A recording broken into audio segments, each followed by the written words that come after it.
Hi, this is Sheryl Lee Ralph, and I am here at Winston, Salem State University, where I've just had the greatest time. They invited me to speak here at the university for the end of Women's History, although I call it Her Story Month, and I have been able to put together a group of students, and I don't know why one of them has her head on the table, but I guess that's what students do after a certain time in the evening. What is it? Are you tired? What happened? You have a headache? Girl, I wish I had some, and I just took the doggone Advil out of my pocket, or else I'd give you some. I just took a few. You just took something for it? All right. So anyway, we have gathered some students together. How many of us are there? 8 of us? Gathered 8 students here. We're in the auditorium. We've just had 2 hours of conversation, questions and answers, and what was supposed to be just an hour ended up being 2 hours. 2 good hours going on 2.5 hours, and by the time we finish it'll be 3 hours. But I want the students to introduce themselves so that you know exactly who's sitting here with me at Winston-Salem State University in North Carolina. Hi, my name is Kelsey Woods. I'm a senior biology major. All right, girl. I thought I was going to be a biology major at Rutgers. That didn't happen. Kenny Brown, senior political science major from Salem, Maryland. Love political science majors. Olivia Sedgwick, senior political science major. But aren't you a writer too? I can do that too. All right, and aren't you the head student body president? All right now. Candace Helson, senior mass communications major from Washington, D.C. All right, D.C. Love D.C. Dacor Wiggins Jr., accounting and double major in management information systems from Rocky Mount, North Carolina. All right. Brandon Bowden, the senior physical education and health major from Albemarle, North Carolina. All right. Corin Craven, a political science major, junior from Lexington, North Carolina. Yay. Lene Santiago, a senior business administration major from New York. We're in New York. The Bronx. The Bronx. I love that. I got family in the Bronx. So, we had a great conversation this evening where I was able to, share some of my thoughts with the students and all. When you think about this evening, what stood out for you? Did anything stand out? I like the piece. I like the piece where you told us about your son and how you gave us a real life piece from a real scenario. You didn't just tell us what you thought, but you told us something that actually happened. And that's different. That's a lot of people can't go and tell us that they actually have a son when Kenny Brown asked the question and give us a real life piece. I think that's important when you talk to people, especially young people, is not to talk at them, but to let them know about what is really going on, what has been your personal experience, because then people understand more that you know what you're talking about. And you're not just talking. And a lot of people nowadays spend a whole lot of time just talking. I want you to be able to learn from my experience. I want you to be able to glean something from what I've gone through in life. And that's why I think it's important to tell the truth, tell your truth. Something I found very interesting, well, it's like a 2-part piece. For one, I really liked and enjoyed how when people ask questions, you didn't just go directly and answer them and get on to the next question. You really made it personal, and you took like 10 to 12 minutes actually explaining to people what it is they wanted to hear instead of the little typical cliche, well, do this and do that sometimes we typically get from a guest speaker. And I also liked how you explained on how you got into being a leader, an activist for AIDS awareness, because what you said that a lot of the people you started the Temptations with, or the different tours, how they started off getting sick and all that, and you really got a passion for it. Because a lot of people just watch, I know like I seen it back home, a lot of people watch people get sick and let them just go by the wayside, and I really salute the fact that you really became a big advocate for it. Well, it's interesting because me growing up, I was never the cute girl, I was never the popular girl, I was never the first one to be chosen on anybody's team or anything like that. So I think it really built up for me empathy. I feel how people feel, and I think that's why I feel it's important to take time. People aren't just like cookies. Nobody's just gonna be the same little cookie cutter and all of that. Everybody has different needs. Isn't that right, Dacor? Yes, ma'am. Especially when they have to think about something that they really love, and how are they going to craft what they love so that more people can get to what they're doing. Now, we were talking about your name. Spell your name for me. DA''COR. Right, and I was saying how sometimes people might see that on a piece of paper and not be able to pronounce it or really understand what the word was, and I was saying to you that you might want to figure out how to spell it in a way that people can look at it and know what it says. Now, mind you, that's just my thought. That does not necessarily mean that that's what you have to do, because you might figure out after this conversation about your name, which you love, you might figure out a way to make it what you need it to be. You see, like I hear things, so I'm hearing it, but then I'm looking at it and like, I don't know what it is. So that's me. You might be able to figure out a way to make it work for everybody, visually and audio, right? Right. So you're going to have to figure that out, because what you don't want is like to have Decor, Daquan, Aisha, Trilinisha, and no, because that's what happens. A lot of young people have names that are put on resumes that when it comes across somebody's desk, if they don't get it, no matter how talented you are, you're going in chapter 13, you're going in the garbage, just because they cannot figure out how to pronounce your name. But I'm not telling you what you have to do. I'm just telling you what I've seen happen and how you're going to figure it out to make it work for you. Because there was a comedian by the name of D.L. Hughley. And D.L. Hughley used to curse a lot. And I remember saying to D.L. Hughley, well, you might want to think your career as a comedian with all that cursing. Well, looks like I might have been wrong, because he did pretty good for himself, didn't he? But he doesn't curse as much now, does he? Right. So see, you might figure it out. I'm just telling you what I feel. Now, everybody who's listening out there to Diva Talk Radio, I'm here at Winston-Salem State University. We've just had an incredible conversation with about 300 students here celebrating the end of Her Story Month, which is Marth, and I was just talking to Decor about his name and what can happen sometimes when people don't get your name. And they should get your name, because you're obviously talented. Where are you going with your life? I'm currently a junior, but in the summer I have an internship for Goldman Sachs in Salt Lake City, Utah, that I plan on being an operations analyst at.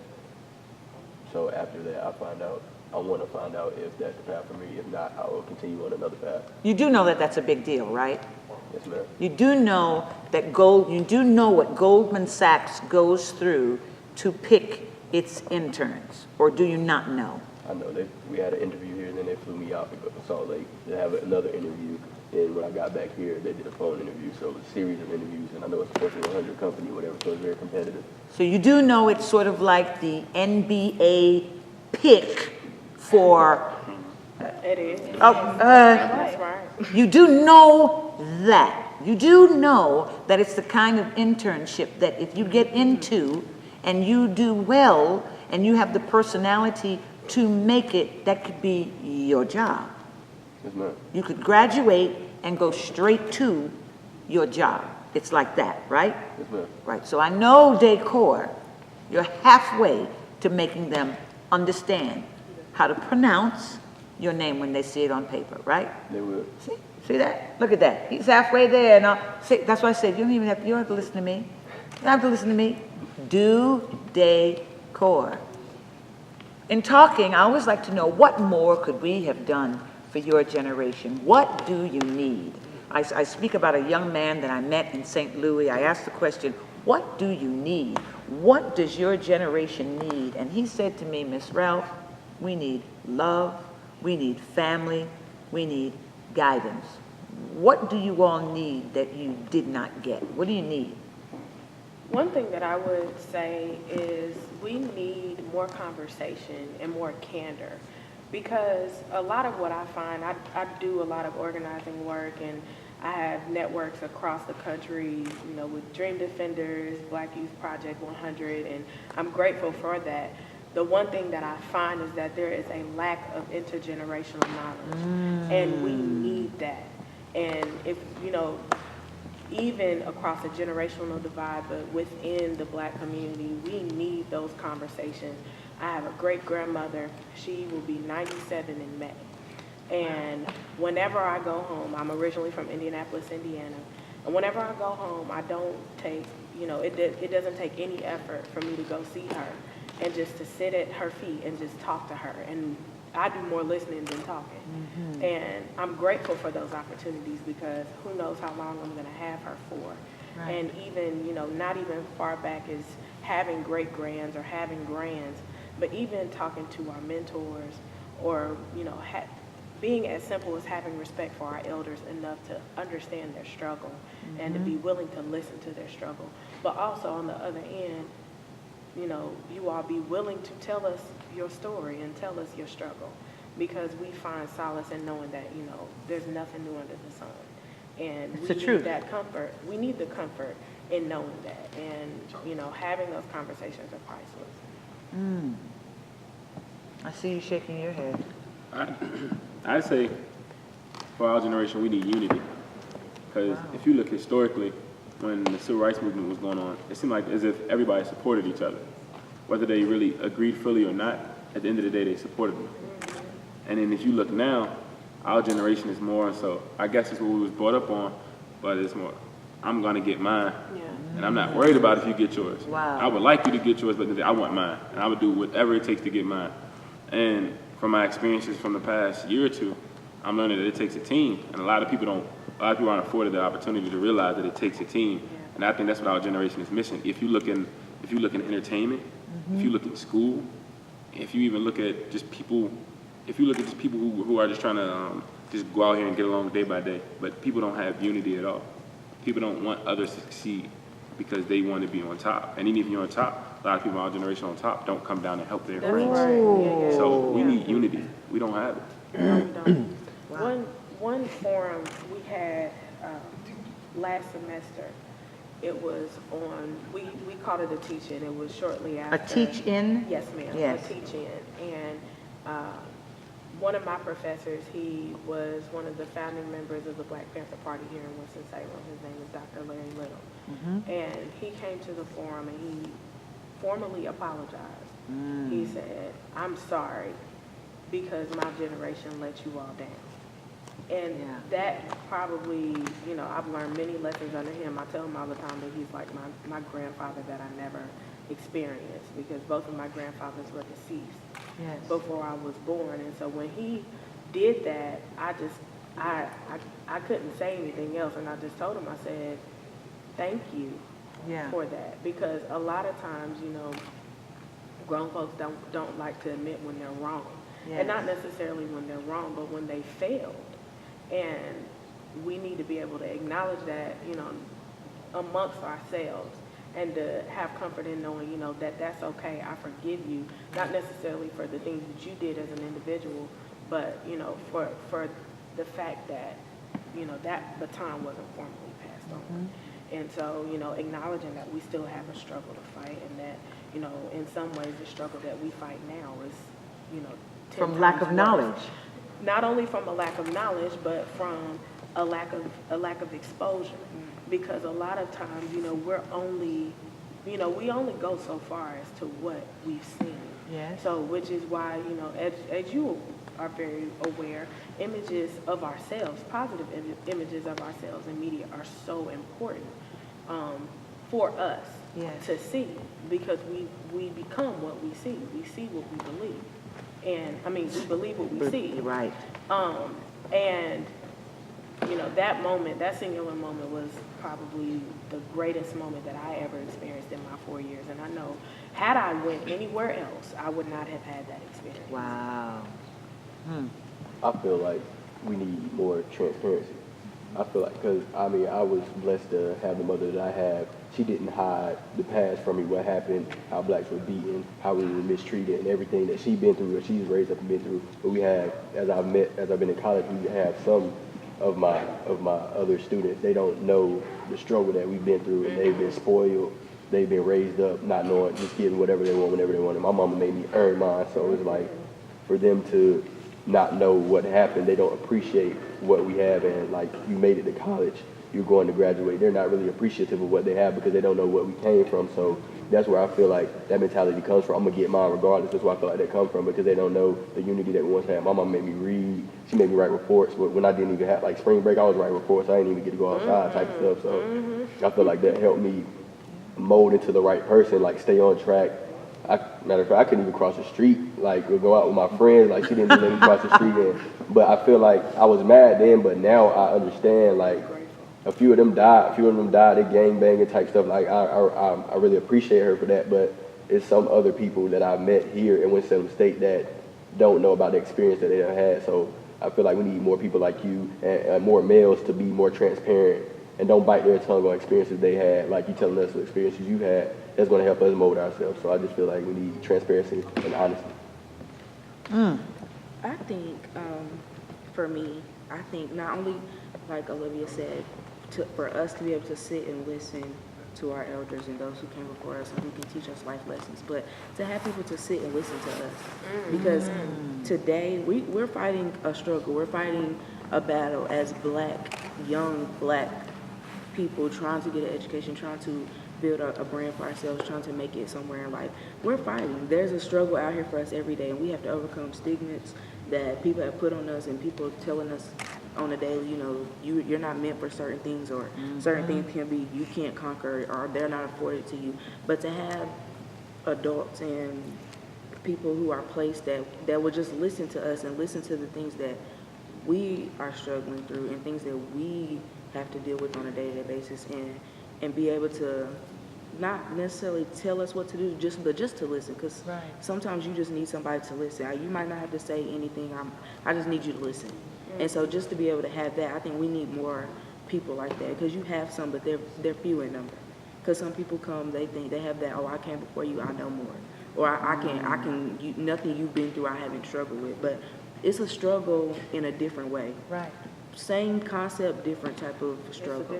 So just to have somebody to listen and understand that we're young, but we struggle. We have a battle that we're fighting every day. So I think that we need more listeners in our older generation. Wow. Now see, y'all are teaching me. Wow. Come on down here. What do you have to say? I think we need some more self-acceptance, because I don't think we build up ourselves enough to even empower somebody else. And I'm black and I'm Puerto Rican, so I'm mixed. So growing up, ¿Usted habla español? No. I didn't grow up with my Puerto Rican side as much as I should have, but growing up... Collard greens and plantains. Yes. Yes, okay. But growing up, I was hated because I was a light-skinned black girl. Right. And I don't think that you should treat others that way. And I feel like if you accept yourself as a black woman, I accept myself as a black woman. I'm just a different skin color than you are, but we are all still the same. And I feel like you have to love yourself, and then you can help other people love them as well. Self-esteem, loving yourself, somebody to listen, transparency. What was it you were talking about? Intergeneration conversation. For me, more personally, I feel like our generation has a lack of male leadership within the homes, within businesses, everywhere. I feel like, because me personally, I didn't grow up with a dad, so it's like, you know, you're always trying to find somebody that can teach you how to be a man and look around, and a male mentor to look up to. And I feel like as a generation, that goes like, you know, a lot of people grow up that way just because of, you know, you might have had a one-night stand, or I'm not messing with that, she's just a baby mama now. And that goes unheard of, and so a lot of people like to say that they act away because they didn't have a dad or not. You shouldn't be that way, you know, even though you don't have a dad, you still know how to act. Right. And you can learn a lot from your mother, just like I did, a lot from my grandmother. I had no male in the household at all. So it was just me. When I go home, it's me, my grandmother, and my little sister, and my mom. So I'm the male of the house. When I'm gone, there's all females. Right. I can still learn from them. Although I don't have that side where I can learn from a male, I'm still trying to find it. Right. So in an instance, you're just out here, and it's like you're trying to find your way, but you can't let that hold you back. And I feel like in our generation, we let that hold us back when we don't have a male figure in the household.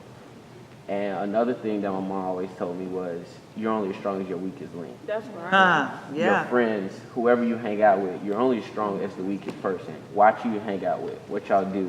What do y'all do when nobody's looking? Character. That's That's a right. big thing. So that's just things Character. that I was, that I grew up on, was watch who you hang out with. So I try to choose my friends wisely. And, we try to do the best, but at the same time, as kids, you're going to make mistakes. Of course. So it's all about how you respond to making those mistakes. Absolutely. Life is about choices. In talking to my children, because I'm always trying to be as honest as I can with my children, I tell them mistakes are usually experience. It's all about how you look at it. My father used to always say, it's not how you start, it's how you finish. It's not what happened that you got knocked down, but what happens that makes you get back up on your feet. What makes you, and I say this all the time, what makes you look in the mirror and love what you see? What makes you encourage yourself? What makes you keep on going? Because you heard me say it earlier, so many young people are giving up. I left home yesterday and my son was working on his senior thesis, and it's a feature documentary about the need for the decline of black sitcoms and the need for us to have laughter, the need for us to see ourselves in a good way, in a positive way, up on the screen. And I was looking at these young men, and some of them I had known when they were little boys, and they'd all gone on their different journeys, different things had happened to them, different choices that they made. And one of them said, Miss Ralph, we're like the only ones living our dreams. It's like out of our classes, and they all went to different high schools, it's like maybe 2 from my school are actually doing, maybe 2. One said, no, I'm the only one that's doing it. One said, I'm trying to get everybody else out of recovery. And I know 2 of them actually paid for that education. So there are young people on all different kinds of levels who are just not making it. When we come back, I want to talk about what do we need to do to get more young people through? What do we need to do to get more young people to cross the finish line? I'm Sheryl Lee Ralph. I'm here at Winston-Salem State University. You're listening to Diva Talk Radio. We'll be right back. This is Sheryl Lee Ralph, and we're here back with more at Diva Talk Radio here on the campus of Winston-Salem State University. And before we, the last piece that you were listening to, for those of you out there who are listening, who are wondering what young people need, or those of you who are saying, this generation, they're so this, they're so that, what I'm really hearing is they're probably just the same as we are, or we were when we were young, and they probably need the exact same thing that we needed when we were young. They need to hear from their elders. Now, sometimes they may act crazy, isn't that right? But they need to hear from their elders. They want transparency. They don't want you to sugarcoat it and tell them you never did this and you never did that. You know you wore a miniskirt and you know how short it was. Because I was a little girl and I saw it. And you're talking about the music they listen to. Well, you've got to be reminded that the brand for your generation was sex, drugs, and rock and roll. Everybody knows it and they can read it. So they don't want you to come to them with some sort of falseness, some sort of unreal dream. They want to hear the truth. And a lot of them feel like you have not taken the time to sit with them, to share with them, to help them get across the finish line. So in this next segment, I asked the question at first, what do we need to do to get more young people to cross the finish line? Yes. Well, to me, it starts with, because earlier you said, why are a lot of people quitting? And I'd say because of the lack of inspiration. Growing up, a lot of people aren't inspired by anything. They're just going through the motions. A lot of people don't have that one person to say, I look up to him, I look up to her, and I aspire to be like that. A lot, especially where I come from. I grew up in Washington, D.C., in Prince George's County, Maryland. Wow. We don't have that. So every bit of inspiration I found, I had to find it from here and here and here. I had to grab it from different places. Oftentimes, it was from pro athletes. Yes. I got a lot of my inspiration from a lot of pro athletes. Whether it was Shaquille, and my biggest three was Shaquille O'Neal and Ray Lewis at the time because they dominated their sports. Yes. And those are the two sports I played. But as of now, I don't really look up to the things they say. But one thing I seen from sports that like triggered my whole life, like set me up to be here now, was a Dwayne Wade quote when he got signed to Converse. And it said, fall down 7 times, get up 8, rumble, young boy, rumble. And I promise you, Ms. Rao, that got me to college and that got me where I'm in. I still think about it to this day.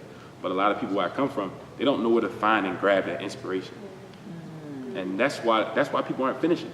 Because when I think about quitting, when I think about stopping, when I think about just forgetting about everything I've done, that quote plays in my head.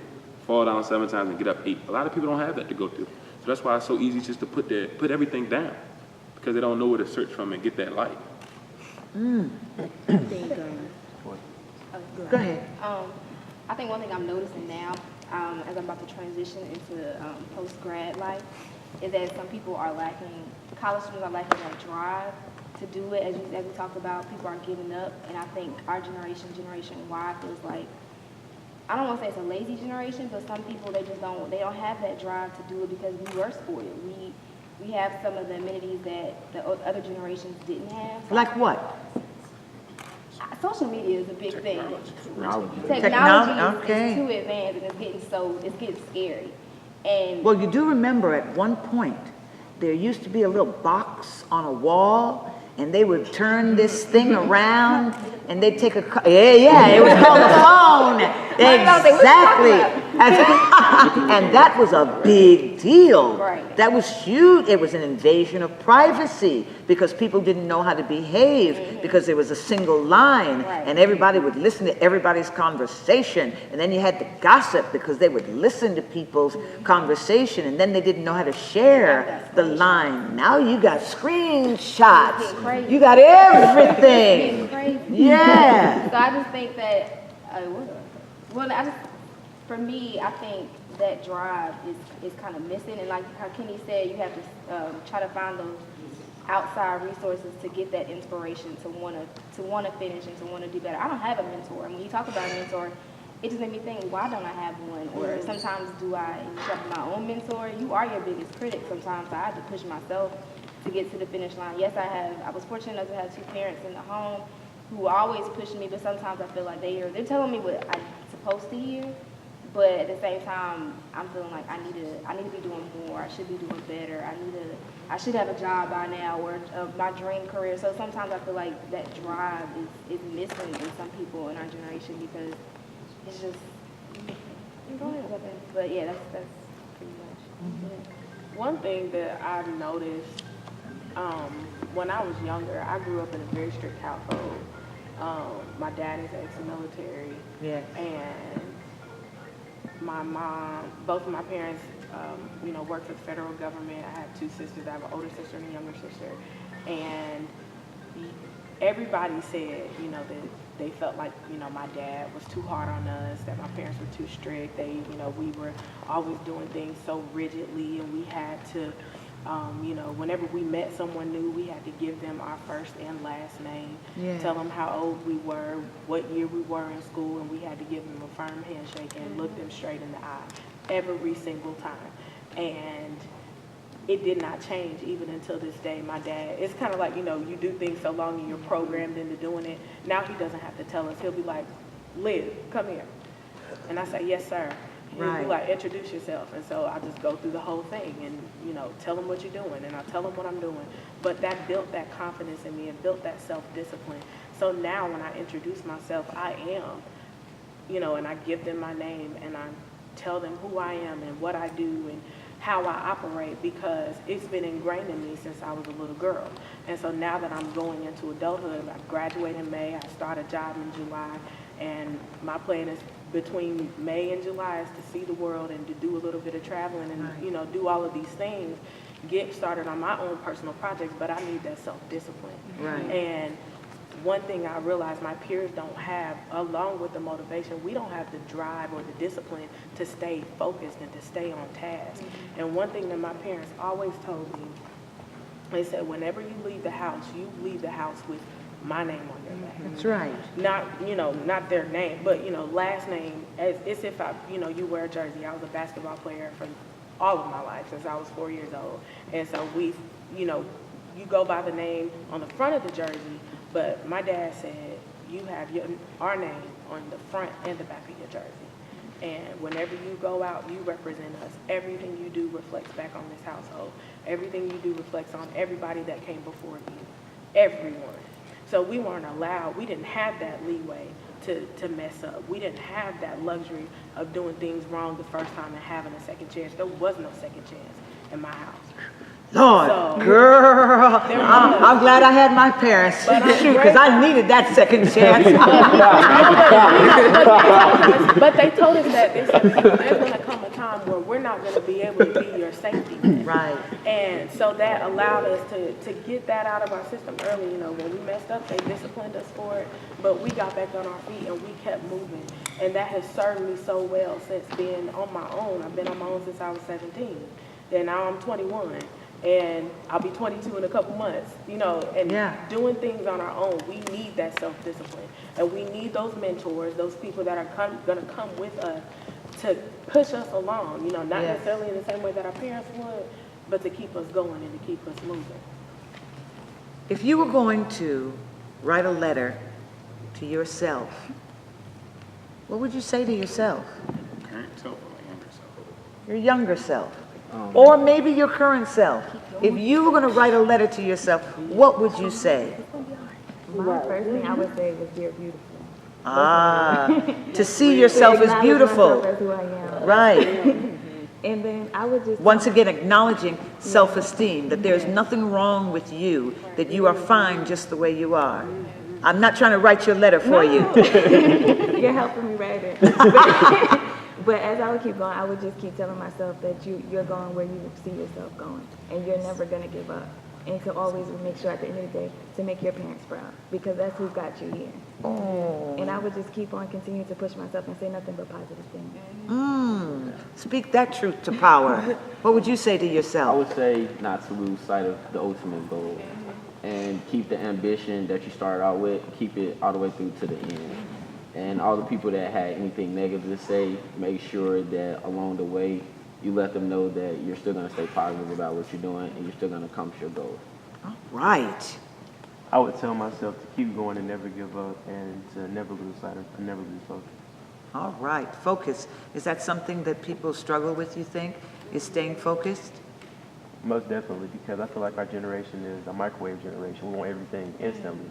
And we seem to lose sight, like you were just saying previously, of things long term. So if we're not getting something fast, then we tend to give up. Wow. Dear yourself, stay focused. I think I would take a different approach.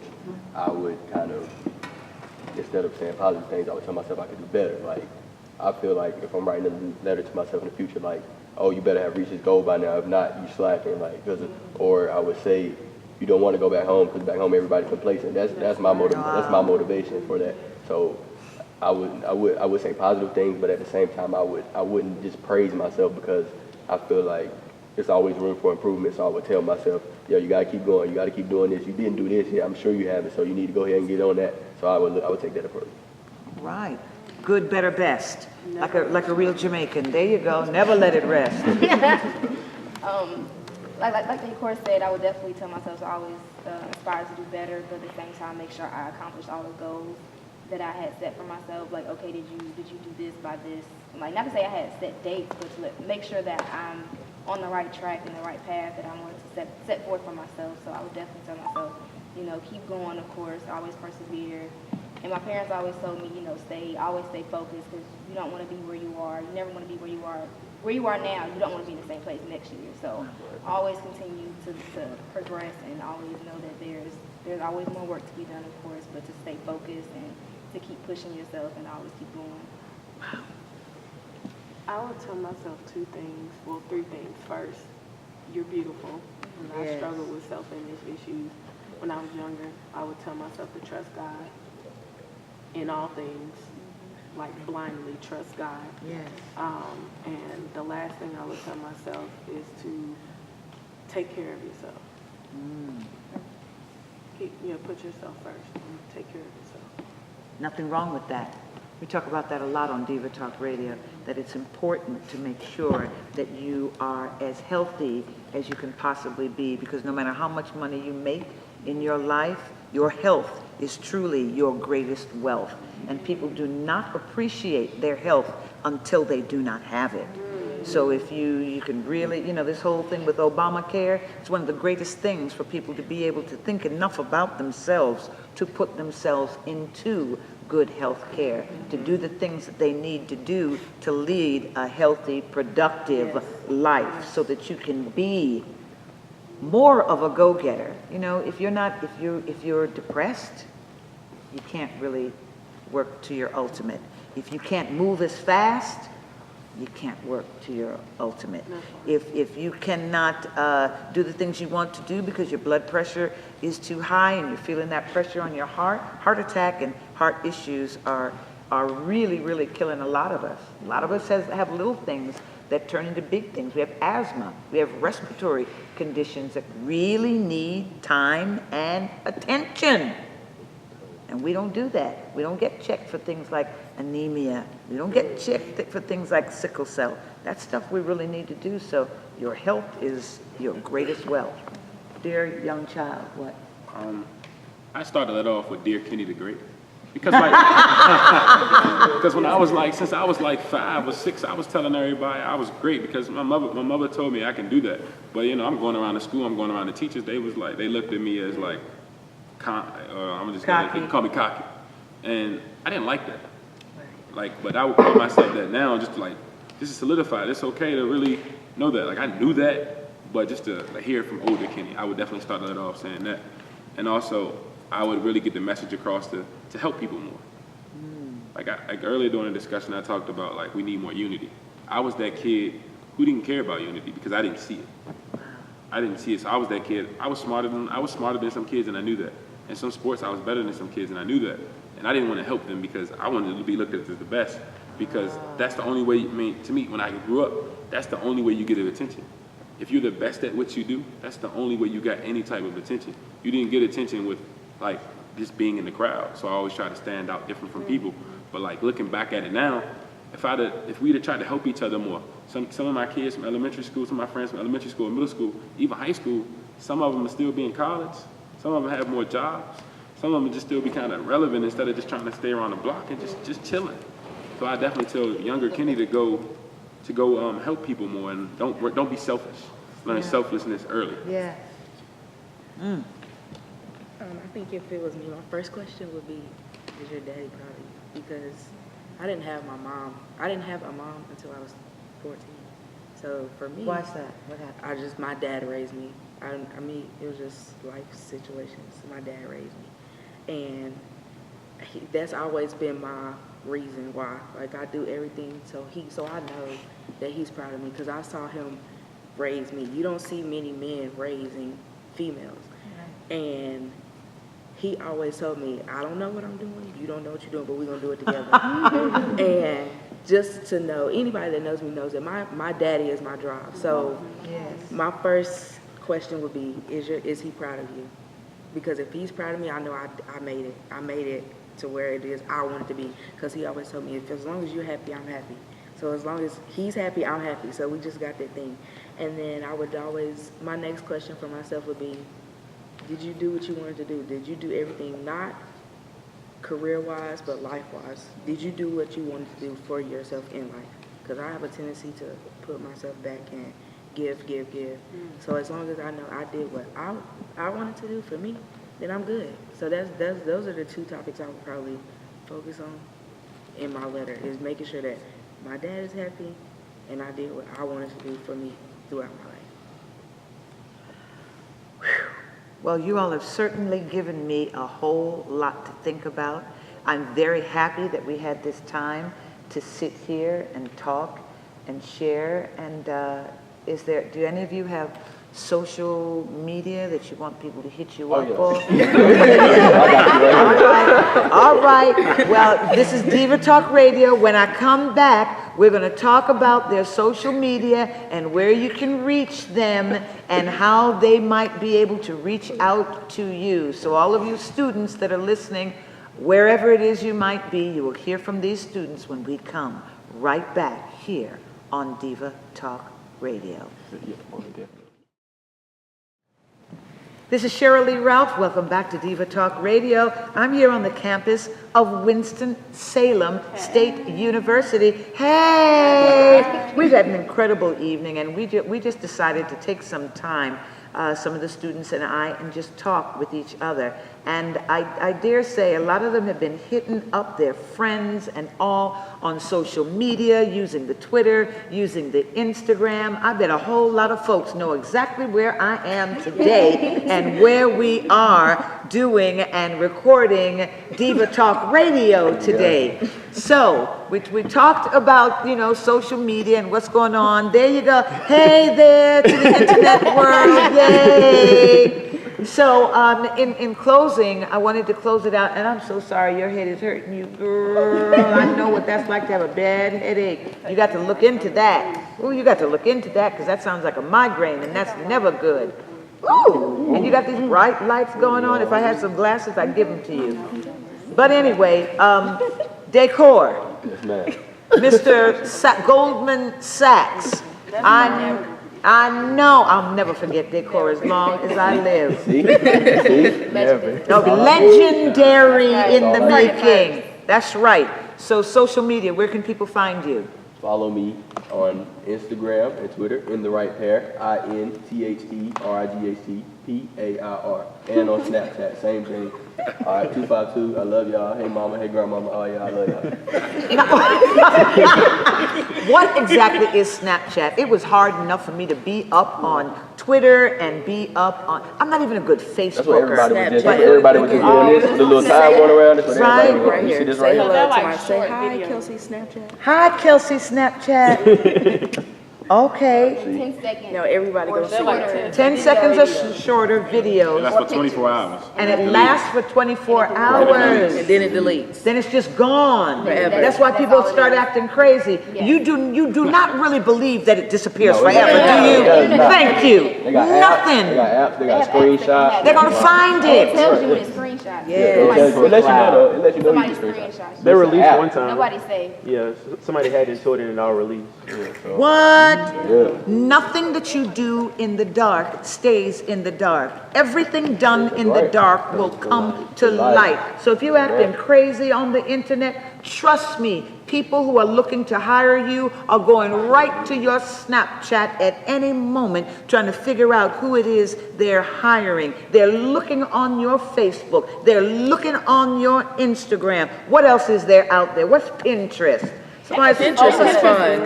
It's just ideas and DIY, it's really nice. crafty. Do it yourself? You can Yes. get all types of ideas to decorate your home. Wow. It's more for It's a women's website. Usually women 80% would love use. it. Yeah, Really? Yeah. It's too much. I have a hard enough time trying to keep up with all of my passwords. There's It's a not Pinterest for food too. It's called Yumly. I used to use Yumly? it. It's amazing. Oh my goodness. Recipes, Oh Lord. workouts. Really? Oh, yes. All right, since you know so much, where are they going to find you on the They can internet? only find me on Snapchat because I deleted my Instagram. Why did you And my delete your Twitter. Instagram and your Twitter? I wanted to take a break, and I felt like people had a false idea of who I was, and they were identifying me strictly off of Instagram. And I don't know, people calling me my Instagram name, it's getting out of hand. Hey. People who don't know me, it's just a lot. And I'd rather I have a Snapchat and I have my Facebook for my family, that's it. So, Wow, so you didn't want them to really get to know you the way they thought they knew you, which was not knowing you at all. Yeah. So you're now just going to live in a 10-second world where you will post it and it will be gone. Yes. And you will rebrand yourself and come back brand new. All righty, so they can only find you on Snapchat. All right. You can. This is Olivia Sedgwick. You can find me on Twitter at Liv Sedwick, LIVSEDWICK, and my Instagram name is Liv Seddy, so LIVSEDDY. And I mean, if you feel up to it, you can follow me on Facebook, but don't add me as a friend. So it's all about friends, but you don't want any more friends. Well, I have, I think this whole concept of having friends is it's not a real friend. And people get their stock and get their confidence up through their social media. I'm not that type of person, because you can follow me on Facebook, but you still don't know me. Don't, approach me in public acting like you know who I am. So now, Facebook has a thing that they added in their update, and you can follow somebody without friending them, and you can unfriend somebody without actually unfriending them. So how many followers do you have? On Facebook? Yes. I have about 2,400. Okay, do you know that having 2,400 people follow you is like you're becoming somebody? Your voice is now being heard a little bit out there. So you've got to acknowledge the fact that you're doing something that people are interested in. So you are building a community. So you are now leading a community. So you don't have the chance to really turn your back on your community and say, you're not really my friend. No, I'm not. Because they are. Well, no, yes. Like, we have this thing, about being friends in people's heads. Like, I feel like I told you before, I feel like you've been my TV mom my whole life. But that's real. But that's... Because I have built myself up to that. Yes, and ma'am. now when you greet me like that, I understand what that is, because that's what I've wanted you to see. But I don't feel, at least right now, although I'm building, like my Twitter, I only have about 100 some odd followers on Twitter. I have about close to 2,000 followers on Instagram. I have 100,000. I need a shout out from you. But I do understand the value in having, social capital. So there you go. I'm not, saying, don't come. It's just, people get too familiar. Like, I would never approach you as, hey, Sheryl. Like, I would never do that. Gotcha. Because, that's too familiar. But you so wouldn't, that's all I but mean. see that. But I wouldn't totally shut somebody down. But being in my community, you wouldn't do that to me anyway. Because it's respect. Right. It's respect. Because if you're in my community, then you understand that, because that's what we're trying to do in that community. So with all of this social media, you must be careful about what you're building, because when you're building something, it's not like you're just building nothing, you are really building something. On Instagram and Twitter, you can find me at The Kenny B. The great Kenny B. I'm sorry, go ahead. That was too long of a name. It would have been that. But it's just The Kenny B. TheKennyB. And I just want to give a special shout out to, all the good brothers of Alpha Worldwide. And, say DC on the PG County Stand Up. All right now. You can follow me on Twitter at IAM_Kels, IAM_KELS. Right. I don't really have a Twitter. Like, I have it, but I don't use it. So you can follow me on Instagram at Naypaid, Naypaid. All right, Naypaid. Yeah. All right.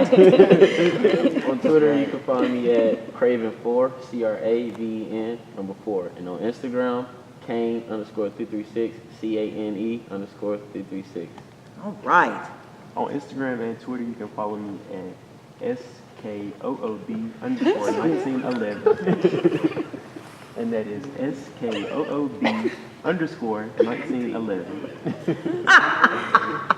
This is Sheryl Lee Ralph. I've had the best time here at WSSU.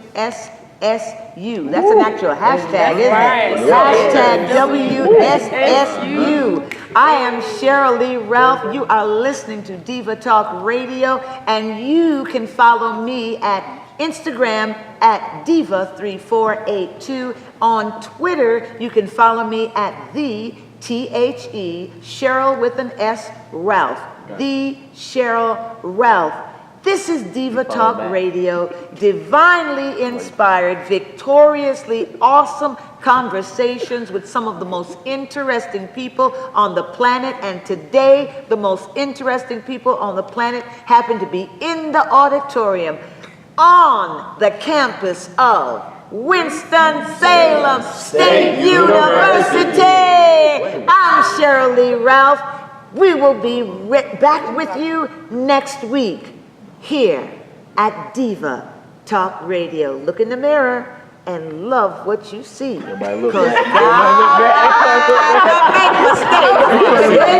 They were looking in the mirror. They were looking in the mirror. I love you all. We'll be back next week. Bye-bye. Say bye-bye. Bye.